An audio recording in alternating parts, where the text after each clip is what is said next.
The first night I stepped inside, I knew something was wrong. The silence wasn't normal silence.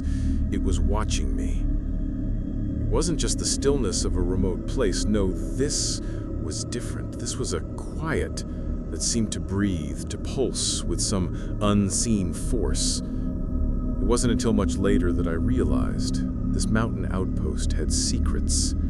Secrets that no one was supposed to know. I remember arriving, suitcase in hand, feeling the weight of the cold air settle into my bones.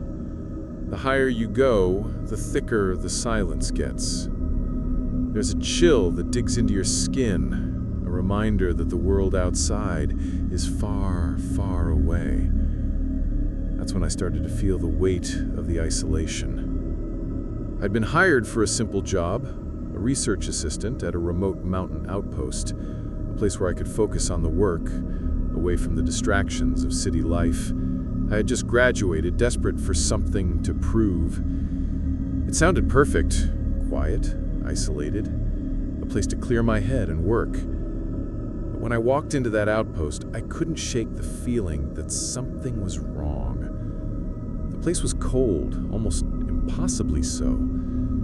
Even inside, the chills seemed to seep through the walls, the kind of cold that made your bones ache.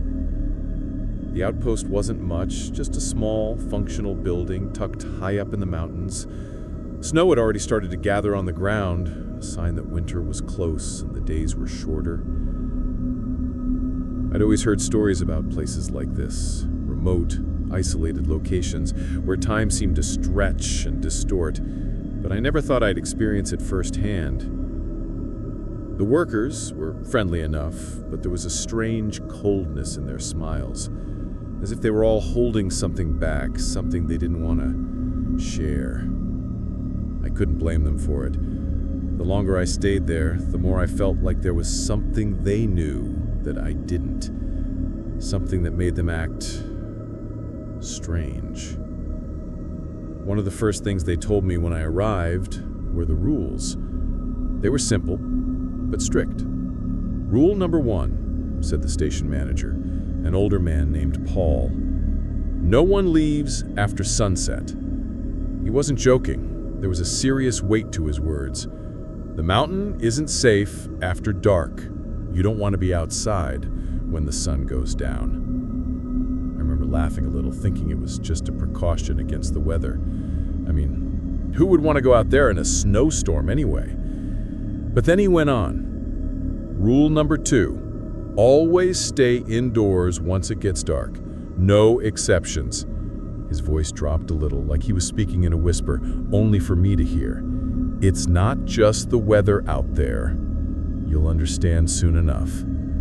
That's when I started to feel the hairs on the back of my neck stand up. And then there was the last rule, the one that still haunts me.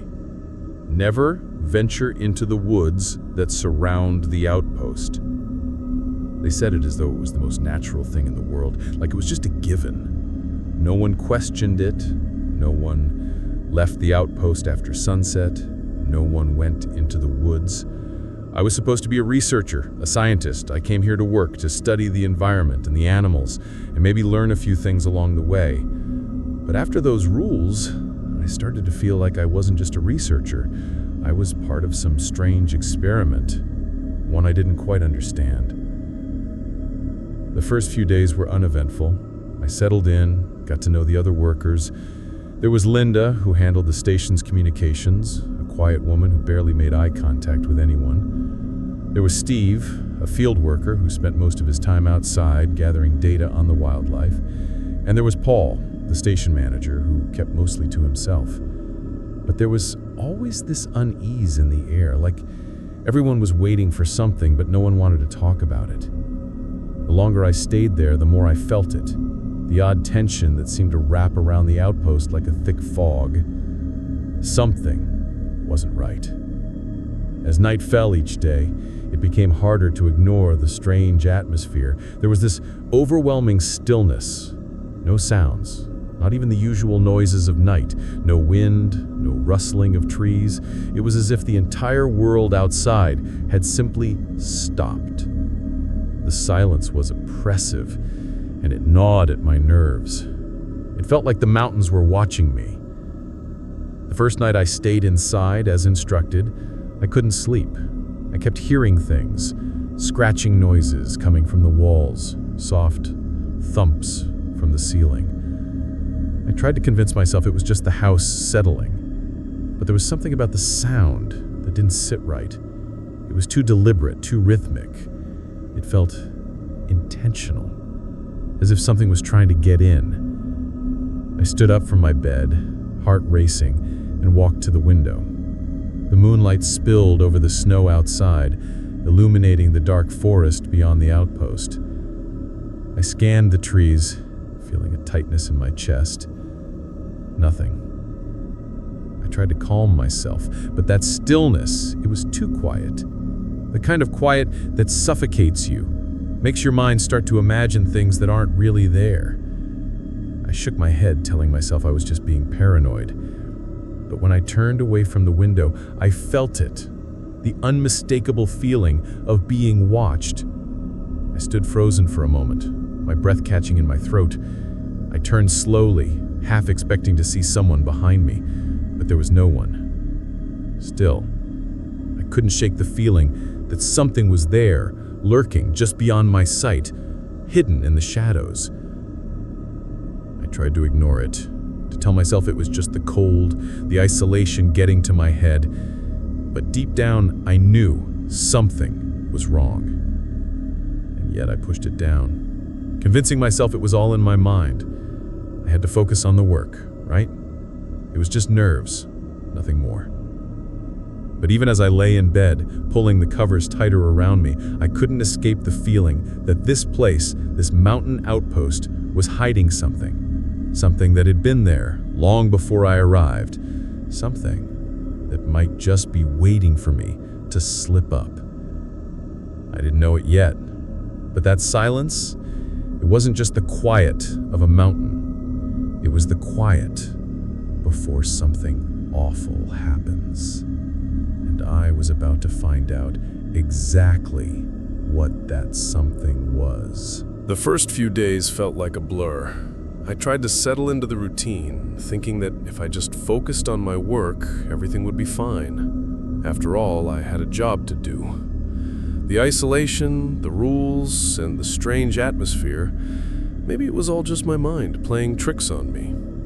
But the more I stayed, the more the place itself seemed to get under my skin. The outpost was small but functional, just a few rooms and a research lab. There were computers, equipment, and enough supplies to last the few months I was scheduled to be here. The days were long, and the work was monotonous. I spent most of my time analyzing samples, testing weather patterns, and collecting data on the wildlife in the area. But there was one thing I couldn't ignore: the cold. It wasn't just the temperature that bothered me, it was the unrelenting chill that hung in the air, no matter what you did. Even inside, it felt like you couldn't quite warm up. The walls creaked with the weight of the mountain's frozen breath. Everyone else seemed used to it, but I couldn't help but feel like it was a reminder that we were living on the edge of the world, far away from anyone and everything. It made the silence even more suffocating. As the days passed, I started to notice little things, strange things. The workers here were polite but distant. It wasn't just that they didn't talk much, it was the way they moved. Reaction felt as though it was measured, controlled, like they were afraid of doing something wrong. And the more I observed, the more I realized they weren't just afraid of the cold or the isolation. They were afraid of something else, something I couldn't quite put my finger on. Linda, the communications specialist, was the first to mention it. One evening, as the sun dipped below the horizon, she stopped me as I was heading to my room. "Listen," she said, in a low voice, glancing around as if making sure no one was close enough to overhear. "You're new here, so I'll tell you this once. Don't break the rules. Don't go out after dark. Just trust me on this." I nodded, trying to keep the unease from showing on my face. I was still processing the first two rules I'd been given. No one leaves after sunset. Stay indoors at all costs. And of course, never go into the woods. The idea of something so strict, so absolute, seemed strange to me at first. After all, I'd been hired to research the area. Wasn't it part of my job to explore? But it wasn't the rules themselves that made me uneasy. It was the way she said it, as if breaking them could lead to something worse than just a warning. That night, I stayed inside as instructed. The other workers did the same. As the sun set and the night began to creep in, there was an unspoken tension in the air. No one talked, no one moved too much. We all just waited. I tried to focus on the work in front of me, charts and research reports, the endless data I needed to go over. But I couldn't concentrate. The silence felt heavier than usual. I looked out the window and saw the same thing I'd noticed the first time. The dark, endless woods that surrounded the outpost, the way the trees seemed to lean in as though they were hiding something from view. The mountains, towering in the distance, felt closer tonight. And then, for just a moment, I thought I saw something moving between the trees. My heart skipped. I blinked and the movement was gone. But the sense of being watched, it was there. It was so strong that I couldn't shake it. I quickly turned away from the window, trying to ignore the feeling gnawing at the back of my mind. This wasn't normal. I was becoming paranoid. But when I glanced around the room, I saw the same tension in the faces of the others. "Don't go out after dark," Linda's voice echoed in my mind. I didn't question it again. It wasn't until later that night, when I lay in bed staring at the ceiling, that I started to truly understand why the rules existed. No one went outside after dark because there was something out there. Something that you couldn't see, not unless you were brave or foolish enough to look. And the more I thought about it, the more the rules started to make sense. It wasn't just the cold. It wasn't just the isolation. There was something else, something deeper that everyone here knew but wouldn't talk about. The way the workers moved like clockwork, the way they never ventured outside after sunset, the way they didn't seem to sleep too well. They were all connected to one thing: the woods, the mountains. I had always been a skeptic. I liked to think things through, to make sense of the world with logic and reason. But out here, in the middle of nowhere, I started to feel like logic was losing its grip. There was something far bigger than I could have ever imagined. Something dark, something ancient. The more I tried to push these thoughts away, the more they haunted me. The strange rules, the eerie silence, the feeling of being watched.